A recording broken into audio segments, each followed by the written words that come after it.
let's get into the papers now, see what the headlines are across Nigeria. And I have with me in the studio journalist Charles Ideho and public affairs analyst Olade Indiario. Gentlemen, good morning. Thank you very much. Nice to see you both. That's right. Great. Let me start with Daily Trust. Daily Trust is the first one we start with this morning, and it says anger as DSS gives anti-kidnapping manual to VIPs as masses fall victims of abductions. It's selective protection for elite civil society groups. Okay, that's complaints from here and there. But security chiefs will say there's nothing new or nothing unusual about that from what we have heard. And now, besides Daily Trust, let's go to the News Direct. News Direct says Nigerian economy grows by 2.27% in 2019. That's the National Bureau of Statistics is revealing this. Okay. From there, let's go to the Leadership newspaper.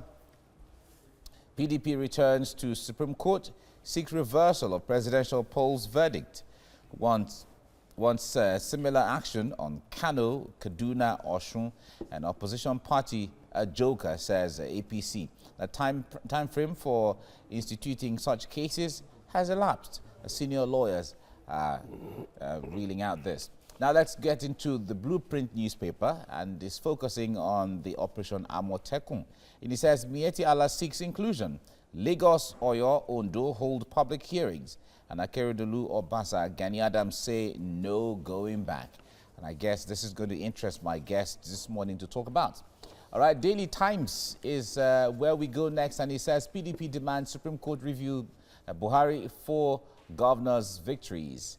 All right, inanity, PDP's pastime, APC replies. Okay, those are all reactions from there. Now, gentlemen, the story on the front page of the Blueprint, talking about Amotekun, where Miyetti Allah, the Cattle Breeders Association, is saying that they request or seek some kind of inclusion in the security outfit. Is part of what is kind of generating concerns. But the point there is, one would ask, what is wrong in including, you know, different outfits that operate within your system, especially when you reside there and all of that? Let me start with you, on this. With the volatile utterances, misdives, and uncivil declarations from Miyetti Allah, who that meant well will now see them as a useful component of a security arrangement, which for all intent and purpose, it's geographically restricted and ethnic based. In which way have they demonstrated love for the southwest of Nigeria, the geographical area which Amotekun is now being brought in to protect? Yeah, but members of Miyetti Allah as an organization has been here. They pay taxes, they partake, they contribute to development in the southwest. Unfortunately, they have followed for every kobo that they had paid as tax or rate or whatever, they have in same or like manner inflicted injury, pain, death on the people of the same. But you don't have there is no evidence to say you may members say I don't have evidence. Okay, what evidence do you also have to show me they've been paying taxes too? The thing is, you know how they talk, you know what they say. They didn't hide it. Okay, they've never hidden their position. They've been threatening brimstone and fire all this while. But all is just statement. Well, all right, let's hear from Charles here. I wonder what you make of this, because the point there is, the more inclusive we have, or the more inclusive platform we create, the more solution we might all have. What do you think? Well, they are desiring to be included because they believe that they are part of the system. They are also stakeholders in Southwest where they are resident. But the question I want to ask, or it's a rhetorical question, maybe you might have the answer, is why did Amotekun become why did Amotekun become necessary? Amotekun is a child of necessity. Necessity that is anchored on the activities of some unscrupulous individuals within McBan, Meetiala.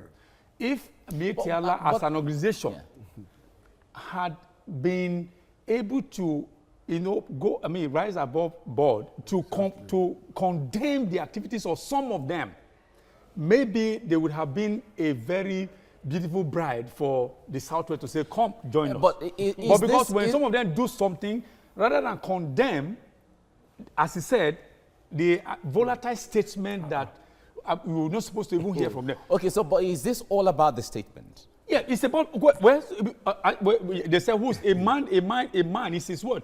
But what I would rather suggest, Anambra, I don't know if it's still, Anambra has a very beautiful template. Yes.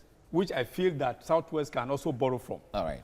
What Anambra does is that Meetiala and Anambra, they have a very sound umbrella body. So if you are coming into Anambra to graze, you must first of all, it's like an embassy. You must have, first of all register your presence. Say I am here. Then they will now allocate where for you will now go and graze. Okay. And under the watch of the association, so that if anything happens, Anambra State government will now know where to go. That's why, as we speak, I'm not sure you have incidences of farmers in Anambra State. It's a very beautiful concept that the government came up. Okay. So if the Meetiala wants to join Amotekun, they could borrow the Anambra template and say, okay, we are here. They can also work on it, but not to get inside the... Well, unfortunately, yes. We all know that a man's word is exactly. I mean, what you say comes from within you. You cannot be threatened out of the abundance of the heart. Yeah, exactly. And now say you want to be a part of security. It might be difficult. It doesn't gel. All right. Let's leave it for here. Let's leave it here now for now. Thank you very much, Olade Indiario, for your time on the program. Thank you. Charles Ideho, thank you very much. Thank you. To take a look at stories making the headlines in Nigerian newspapers. I have with me in the studio journalist Charles Ideho and public affairs analyst Olade Indiario. Good morning, gentlemen. Good morning. Thank you for making it here this morning. All right, we head straight to the papers now, and I begin with the Daily Trust. Anger as DSS gives anti-kidnapping manual to VIPs. As masses fall victims of abductions, it's selective protection for elite civil society groups. All right, we'll be looking at that story shortly. To the front page of the News Direct, Nigerian economy grows by 2.27% in 2019. Nigeria Bureau of Statistics, or National Bureau of Statistics, there. And to the leadership newspaper, PDP returns to Supreme Court, seeks reversal of presidential polls verdict, wants similar action on Kano, Kaduna, Osun. Opposition party, a joker, says APC. Time frame for instituting such cases has elapsed, senior lawyers. On the front page of the Blueprint, Amotekun, Miyetti Allah seeks inclusion. Lagos, Oyo, Ondo hold public hearings. Akeredolu, Obasa, Gani Adams say no going back. And finally, on the front page of the Daily Times, PDP demands Supreme Court review Buhari 4 governors' victories. In Anity, PDP's pastime, APC replies. All right, gentlemen. There has been controversies trailing the anti-kidnapping manual released by the DSS, and some civil society groups are saying that it's selective protection for the elite. We are all Nigerians, first of all. Why select certain persons? A majority of Nigerians are falling victims of kidnappings. Shouldn't this manual go round to anyone? Why just VIPs? Charles, I need your reaction to this. We're back to the Orwellian society of Animal Farm, where all animals are equal, but some are more equal than the others. Yes, that's the Orwellian society, which of course some states, some countries seek to abolish. In a democracy, even in a society, the government exists for the sake of the poor, mainly because what they do is that what the poor cannot afford, the government comes in. That's where you have the issue of subsidy and all that. So when the poor can't defend themselves, the government defends the poor. Against the economic, you can even defend the poor against economic policies that the very rich and then the very poor. That you need. There's always a disparity. A disparity. So, but here now, what you are having in that society, your Orwellian society we're now running, is that you want to continually protect the rich, and then the poor can go to hell. But that is not how to run a country.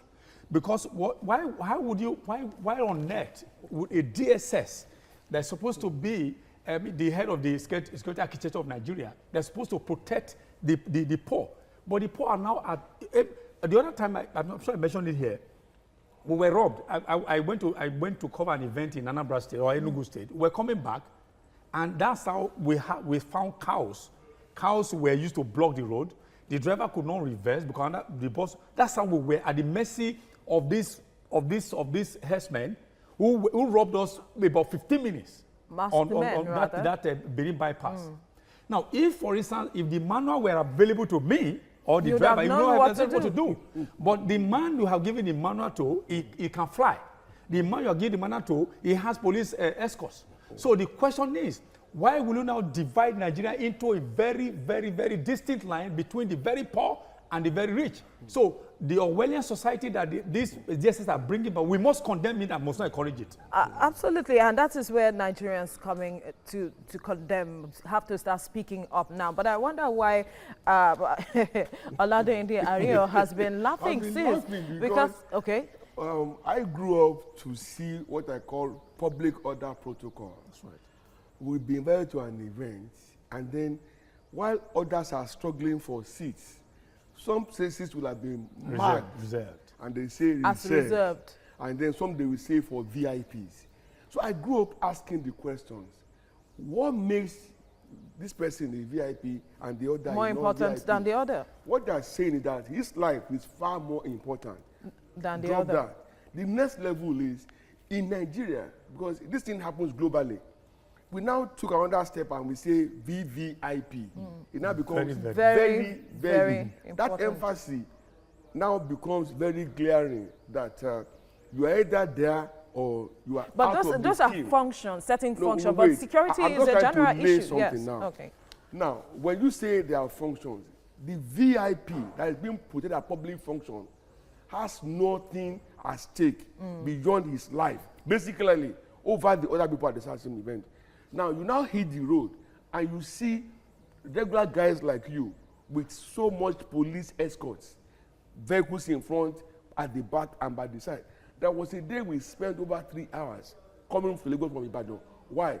A VVIP was passing and they were going at a very slow pace, and none of us was allowed to overtake them.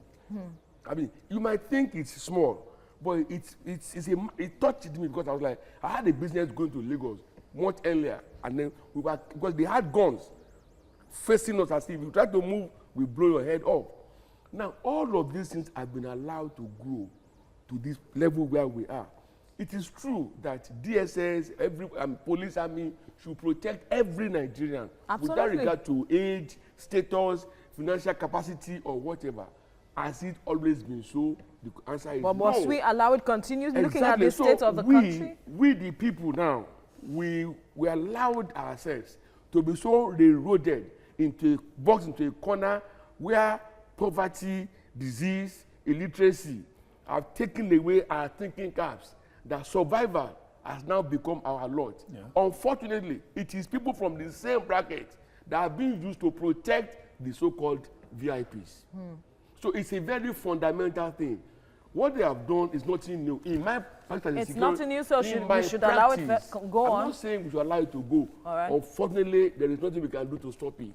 In my practice, yes. In my practice, we have different security arrangements for different segments of people depending on time and space. But I'm telling you, I for one, have not seen anything out of tune in what they have done.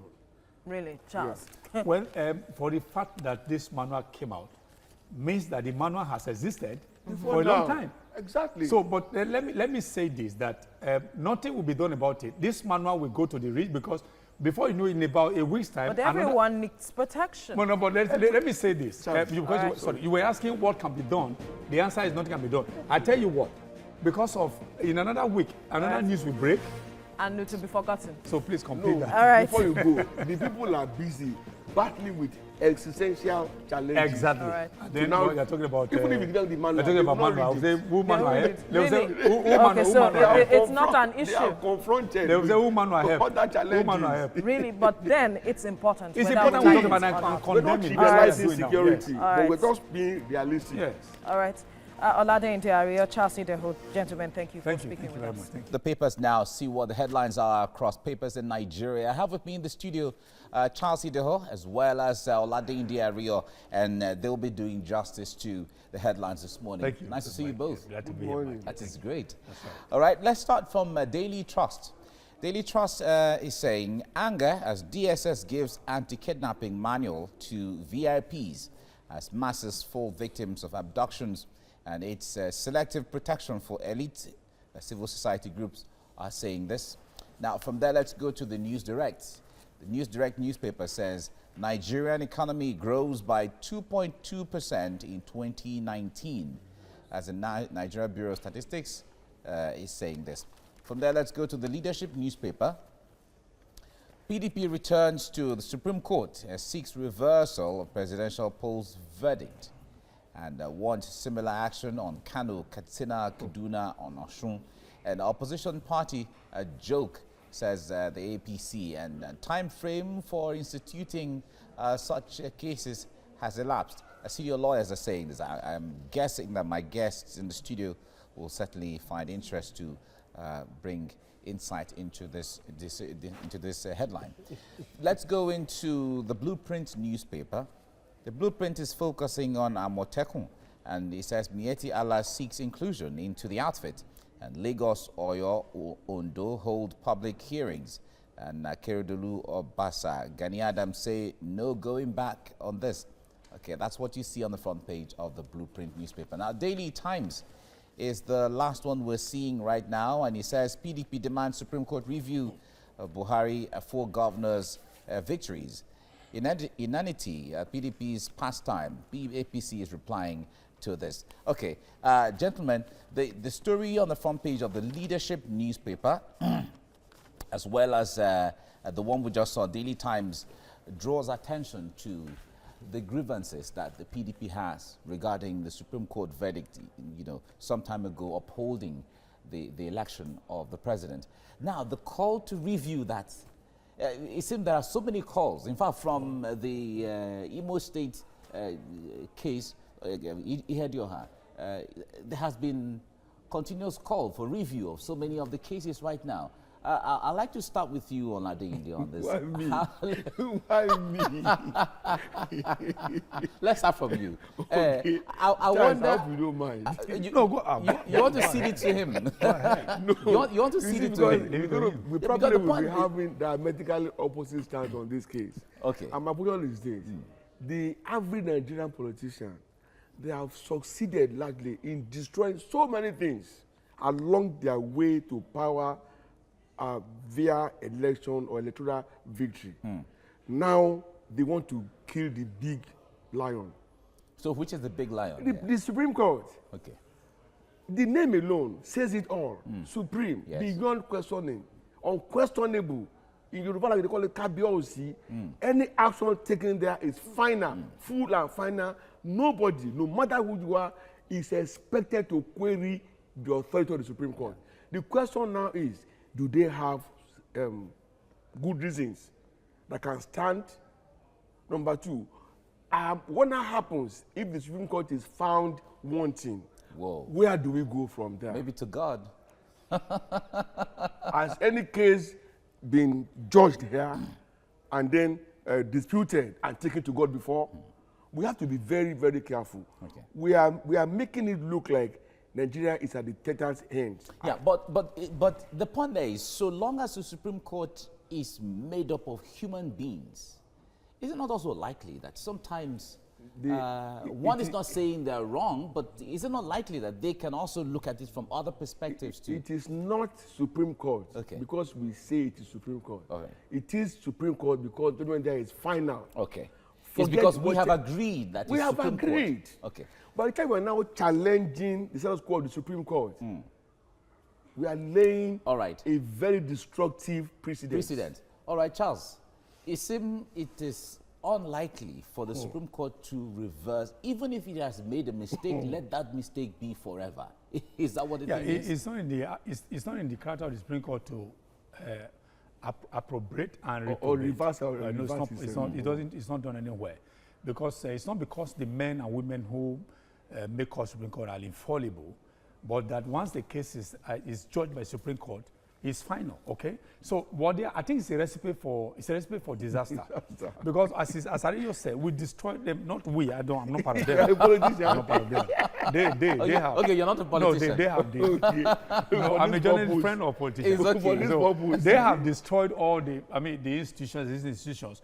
They are also targeting that. Because if they succeed in making this speaker to reverse itself, as I say, it's a recipe for disaster. If all their questions, I think they don't just. But we might also go to the Shagari to TED of those days. Then we can also go back to Love Lugard, even the issue of the amalgamation of the Southern President. So we go there. Maybe we just start from there because all of us they didn't sit us down to talk about how we're going to do it. So, but I think the PDP should.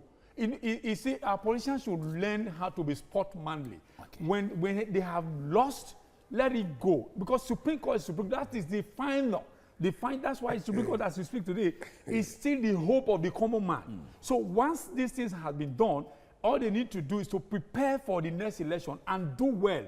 But to ask the Supreme Court to approbate and reprobate, I think it's calling for God to come down from heaven and judgment. It's not, but as far as this is concerned, I guess the Supreme Court itself knows that. Supreme Court, there's no going back. There's no going back. They will not reverse themselves. And I think the men and women there will go all the way to protect the sanctity of exactly, and the supremacy of Supreme Court. Exactly. It's okay because it has to do with the constitutionality of it. Exactly. So PDP should go work hard. If God should come because of our own cases, who will host God? But they can also say God, but you are favoring APC or PDP. All right, let's leave it here now. We look forward to greater days for Nigeria and the judicial system. Thank you very much, Olade Ariyo, for your time. Charles Ideho, thank you very much. Thank you very much. Thank you. Glad to be here.